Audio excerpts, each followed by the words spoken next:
صدق الله العلي العظيم. اللهم صل على سيدنا محمد وعلى آل سيدنا محمد كما صليت على إبراهيم وعلى آل إبراهيم إنك حميد مجيد. اللهم بارك على سيدنا محمد وعلى آل سيدنا محمد كما باركت على إبراهيم وعلى آل إبراهيم إنك حميد مجيد.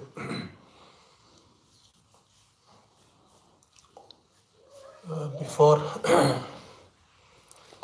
I start explaining the verse which I have just recited before you, I will humbly ask those of you who have completed their prayer, their nawafil sunan, to come and join us in this circle. Today, inshallah, in this gathering, I will try to explain Wasilah. The topic of today's gathering is Wasilah. What is Wasilah?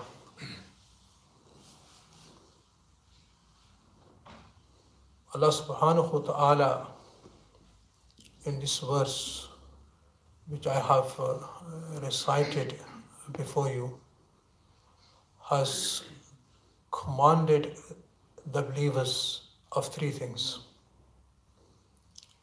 One of them is to fear Him, to adopt piety, taqwa in our hearts, which means fear of Allah SWT. Fear of Allah is only the thing which can stop human beings committing sins secretly and openly. When the fear of Allah comes in the hearts, then such person will refrain from sins, no matter where he is. If he is behind the closed doors, he will not go near the sin because he has the fear of Allah in his heart, and he will think at that very moment, Allah subhanahu wa ta'ala is watching me. So Allah is saying, Ya ayyuhalladhina amanu taqullaha, O believers, fear Allah. And then Allah is saying, wabtahu ilayhi al-wasilata, you gain nearness of Allah subhanahu wa ta'ala. What is Wasilah? Wasilah is to make an effort to gain nearness of Allah subhanahu wa ta'ala, to do something that can bring us very close to our Creator, our owner, our Allah subhanahu wa ta'ala. Now, Wasilah, you must have heard this word many times, Wasilah. One meaning of Wasilah is, as the commentators explain, the obedience of Allah subhanahu wa ta'ala. Every righteous deed which can take us to Allah subhanahu wa ta'ala, close to Allah, is Wasilah. And Allah subhanahu wa ta'ala is telling us and commanding us to do something that can bring you very near to me, which is obedience of Allah, which is all the righteous deeds you can think of, offering 5 daily prayers, recitation of Quran, praising Allah subhanahu wa ta'ala through these words, Subhanallahi, Alhamdulillahi, Allahu Akbar, Subhanallahi wa bihamdihi, Subhanallahi wa bihamdihi, Subhanallahi al-Azim. And also sitting in the company of righteous people, pious people, good people, is also a wasilah which can take us very close to Allah subhanahu wa ta'ala. Even Allah is commanding us in the Quran, Ya ayyuhalladhina amanu taqullaha wa kunu ma'as-sadiqin. O believers, fear Allah and be with the righteous. Join the company of the righteous. Stay in the company of the righteous. Allama Alusi rahmatullah alayhi, he says, for how long one should stay in the company of the righteous people. He says, you should stay in the company of the righteous people, the God-fearing people, until you become like them. Now here a question, it may arise in your mind. When we say you should sit in the company of pious people, sometimes it comes in our mind, we have to find somebody, who is a pious person, and people look at him, and who has a very, huge crowd around him. People go and see him. We have to go and we have to travel to this person. We have to sit in his company. There is no doubt in this. Let me tell you, there are stages in the piety. In piety, in taqwa, there are stages. Some people are, in this, they have reached a very high level of piety. Some people haven't reached there. They are in the middle, and some people are very at the low stage. Now, to sit in the company of the righteous people in this day and age is very easy. How you will think, how is this very easy? Come in the masjid, and like this gathering which is taking place now, sit in the gathering, and you will find people in this gathering who come to masjid and who perform 5 daily prayers in the masjid, who recite the Quran in the masjid, who praise Allah SWT in the masjid.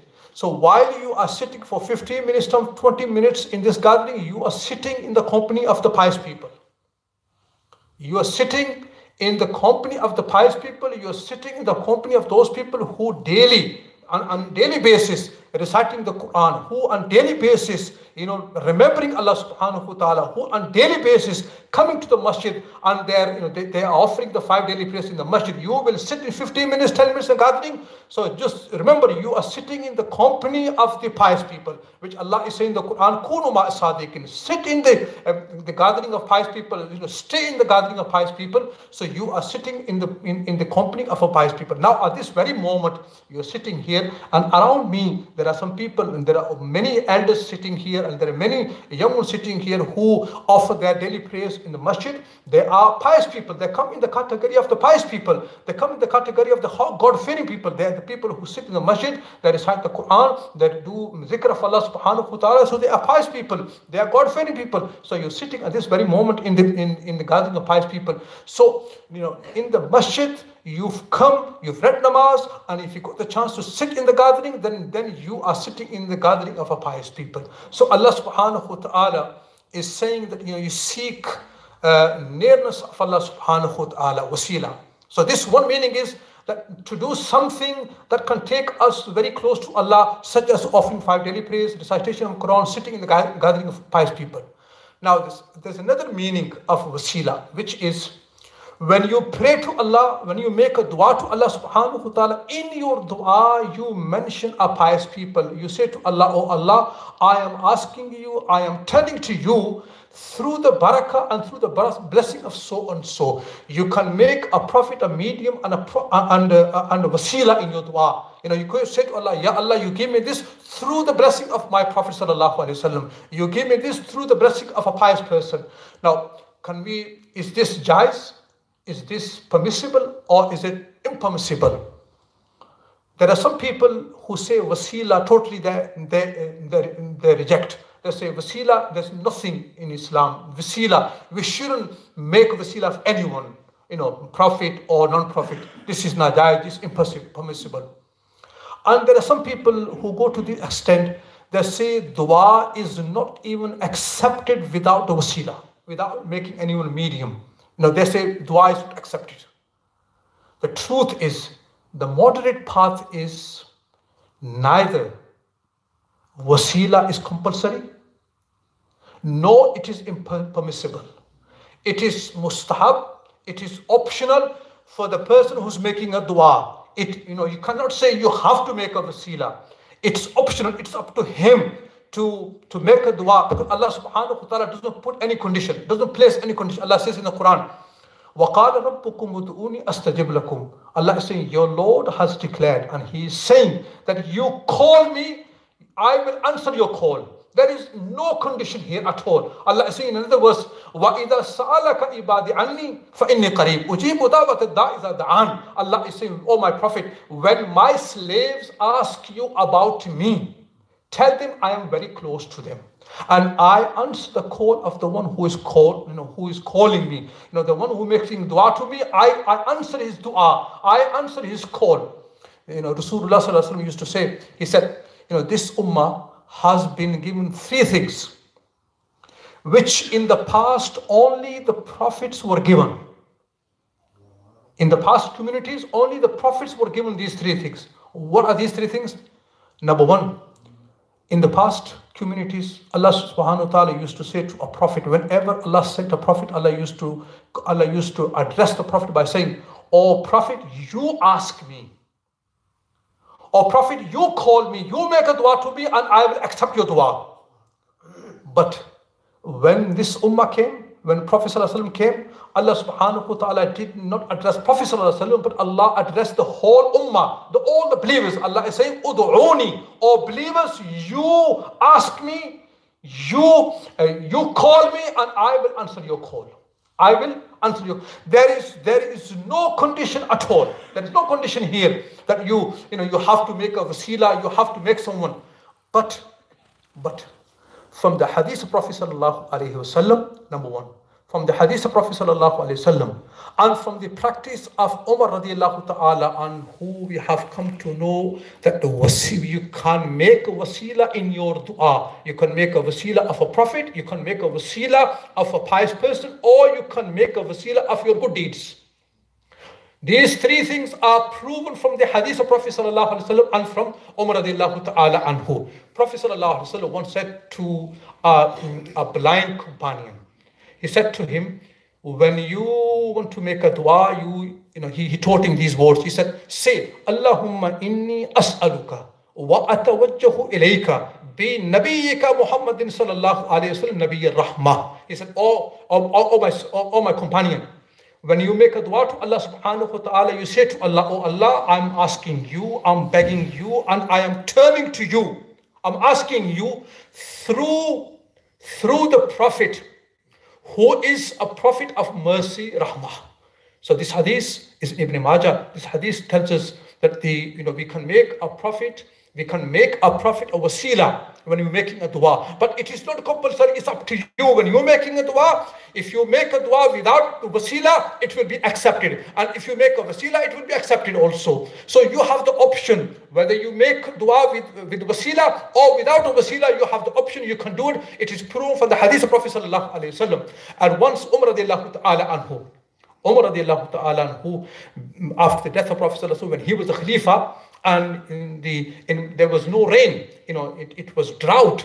So he said to, he asked our Prophet's uncle Abbas radiallahu ta'ala anhu to come forward, and he said, "Oh Allah, I'm asking you for the rain through the barakah and the blessing of your Prophet's uncle Abbas." When he made this dua, when he made Abbas radiallahu ta'ala anhu a medium and a wasila in his dua, Allah subhanahu wa ta'ala accepted his dua and they were granted the rain. So this, now here, one thing can come in one's mind. When Umar radiallahu ta'ala anhu made Abbas radiallahu ta'ala anhu wasila, when he was making dua for the rain, why didn't he go to the grave of Prophet sallallahu alaihi wasallam and he said to Allah, "Oh Allah, I'm making my Prophet as a wasila, that you grant us a rain"? Why did he made Abbas radiallahu ta'ala anhu wasila? What was the reason behind this? I remember, when you see a practice, or when you see an elder such as the companions, or such as the four guided ones, when they're doing something, you will find some wisdom behind their doings, and you will find some wisdom behind their practice. Why did he not go to the grave of Prophet sallallahu alaihi wasallam and made a dua to Allah that, "Allah, I'm making my Prophet wasila"? But he asked Abbas radiallahu ta'ala to come forward and he made him a wasila. He wanted to teach a lesson to the ummah that besides Prophet, you can make a pious person a wasila in your dua. This was the reason.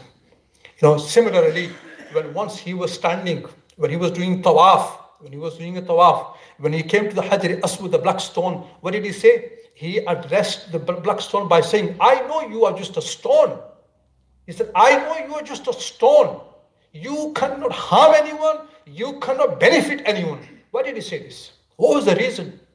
Why did he not come quietly kissed the stone and walked on. But he stood there. He paused for a while and he looked at the stone and he said these words, "You la tadurru." Oh, black stone, you cannot harm anyone. You cannot benefit anyone. Why?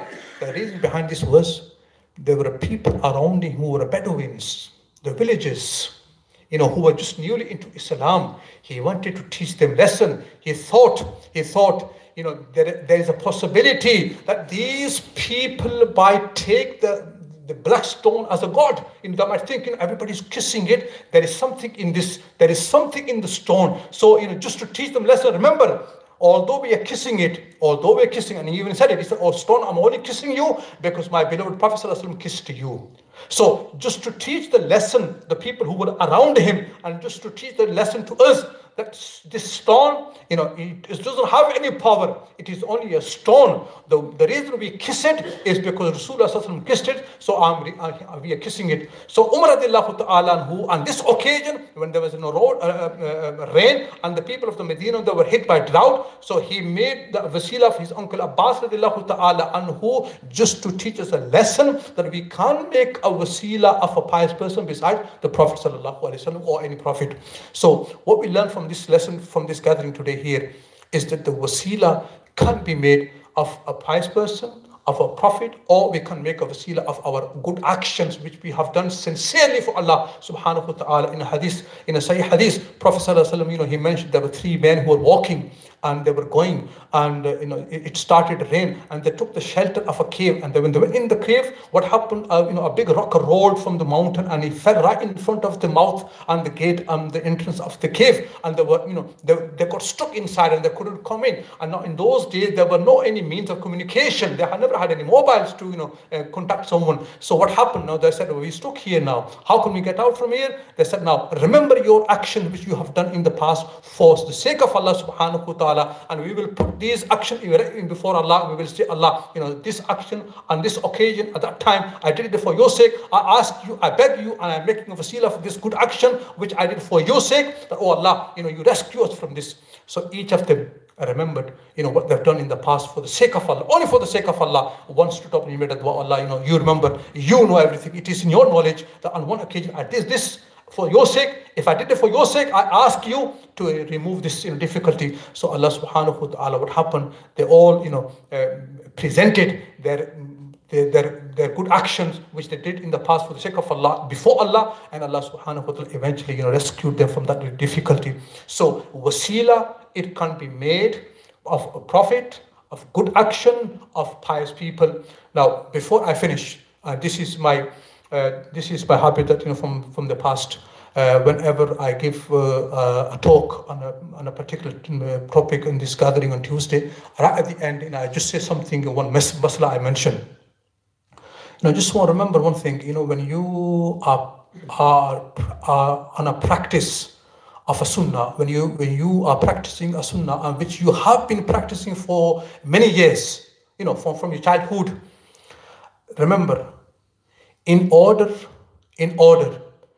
to leave one sunnah Prophet sallallahu alaihi wasallam to shift to another sunnah, you need to make a proper research. You need to seek a knowledge. You need to have some good evidences for that. If you say, for instance, if you from your childhood you've been taught, whether it is a prayer or anything else, you've been taught that this is the way you should be praying, and this is the sunnah way of praying. Okay? Now a time came, somebody approached you and somebody said to you, "No, look, the way you are praying, this is not a sunnah way, this is the sunnah way. This is the sunnah way." Now, what you should have done, you should have made a research.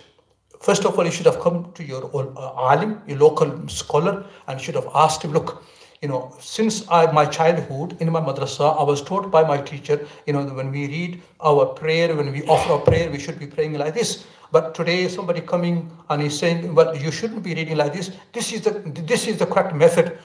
This should have been done." But what happens nowadays? Our youth, I don't know for what reason, very quickly they get influenced by their friends, associates, who tell them, look, the way you are, the way you're praying is wrong. This is the right way. What they do, they give up. Listen, they give up that very sunnah Prophet ﷺ, which they have been practicing for years and years.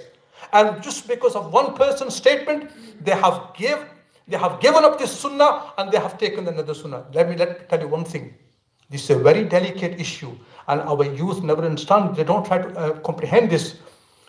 Leaving one sunnah Prophet ﷺ without any evidence, without a research, and shifting to another sunnah Prophet ﷺ, it is a disrespect to that very first sunnah which you have been practicing for years and years. Allama SWT writes, listen to this. Allama SWT writes, a faqih had this.